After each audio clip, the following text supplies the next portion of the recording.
Today, believers all around the world gather and celebrate the resurrection of Jesus.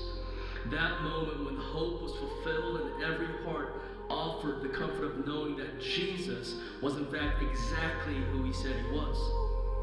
But friends, to get to Easter, we have to go through Good Friday. We can't fully appreciate the empty tomb until we first acknowledge the bloody cross. We more fully appreciate the light when it's been dark. It's when we acknowledge the incredible lengths to which Jesus suffered in order to save all of humanity.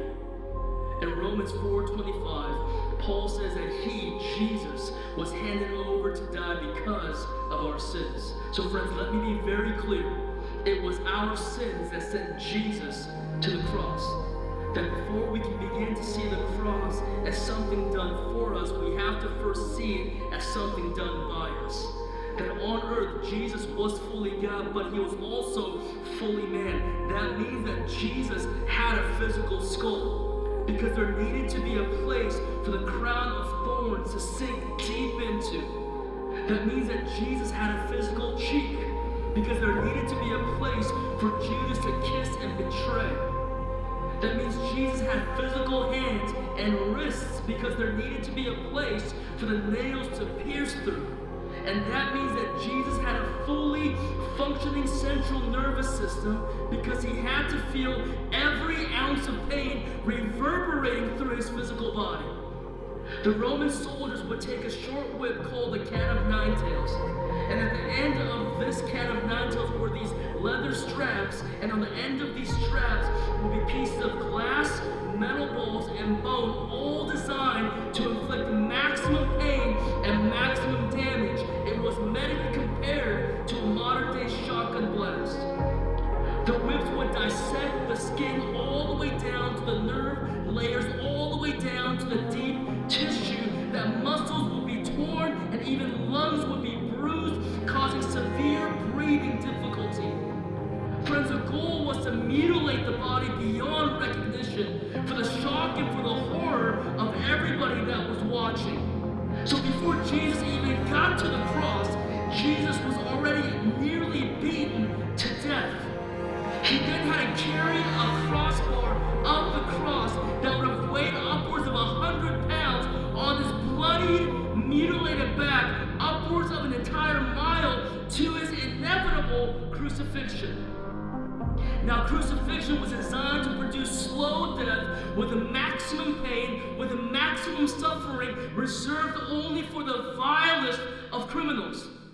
That archaeological evidence indicates that the nails driven through the most sensitive nerve endings of your body were actually 7-inch iron-tapered spikes. And those spikes would rotate around the wrist of King Jesus as he would muster up enough energy to lift himself up to breathe. And what's even worse than that in that moment, friends, the Bible records Jesus screaming, my God, why have you forsaken me?"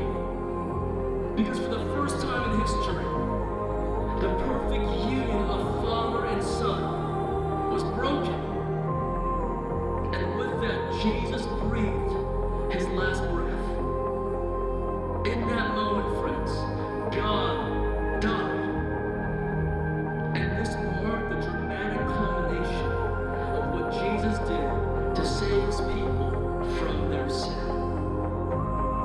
Jesus died so we can live. Jesus felt shame so we would never have to feel shame.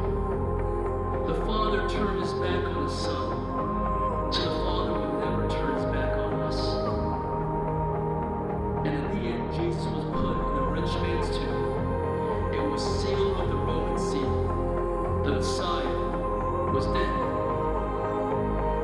Can you imagine the disciples, the one they followed, dropped everything, left their business, left their livelihood to follow this Messiah? That Messiah was now dead.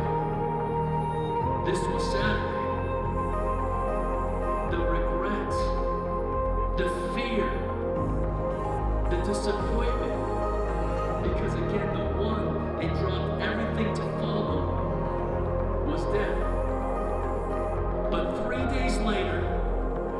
the earth started shaking. The curtain was torn. Because friends, if the story ended